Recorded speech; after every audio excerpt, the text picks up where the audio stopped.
Oh my goodness. Okay. I'm doing this a little bit differently than I want because I'm not using a streaming service. It is what it is. I'm gonna hop right into it today.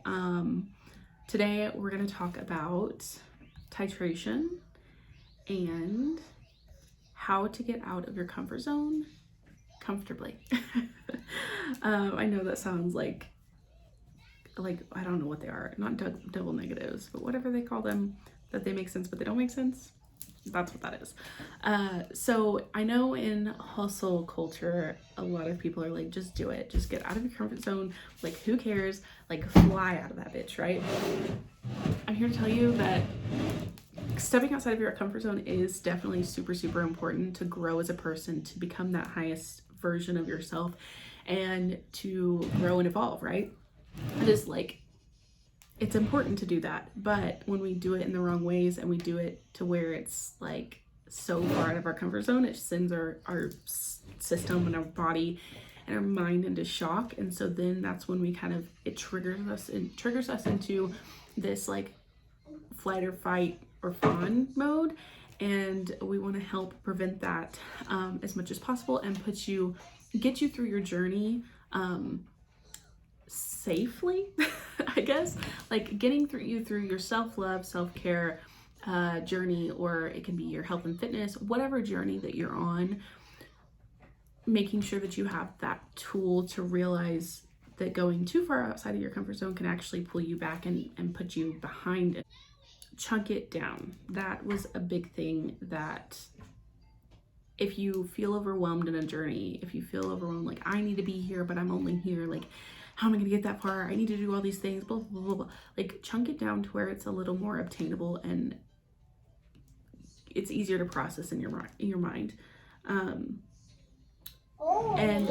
with I'm gonna try to give visuals on top of explaining.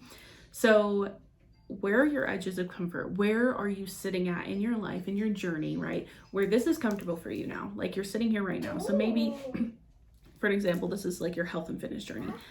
In your comfort zone, whether it's a box or a bubble or whatever, this is where you've sat at. And this is where you've never worked out before, right? You've never worked out. You've never really been into meal prepping. Maybe you tried it like a little bit once or twice, but otherwise you've completely just didn't follow through.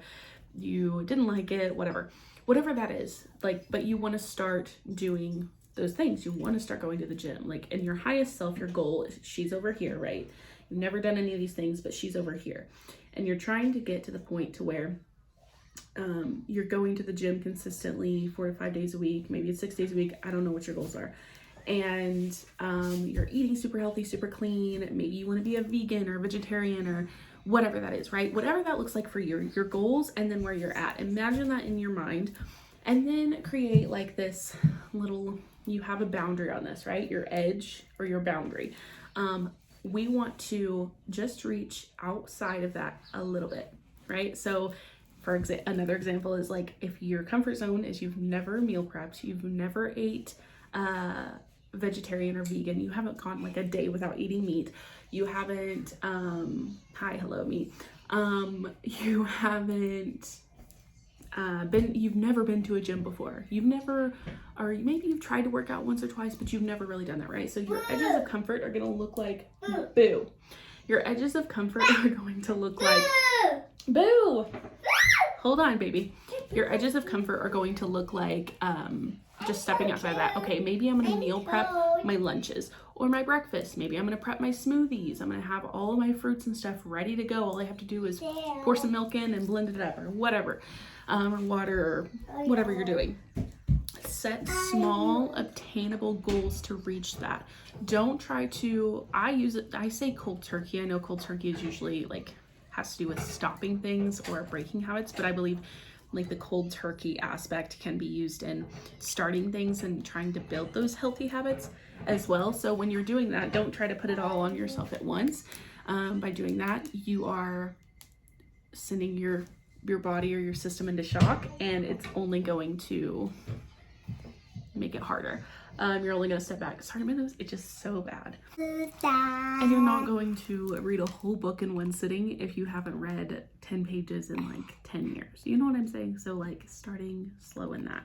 I even have a podcast episode about how to start slow in self-care, and this has a lot to do with that as well. So if you want more info on that, go listen. I think it's like one of the first episodes. What are you doing?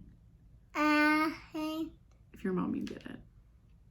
You're funny. No, I hoped you enjoyed this. This is not. I'm not a super put together. I'm not a super put together person. I do what I can do. It's either show up messy or don't show up at all, and I am not about to do that. Right? If you have any questions or anything, feel free to put it in the comments.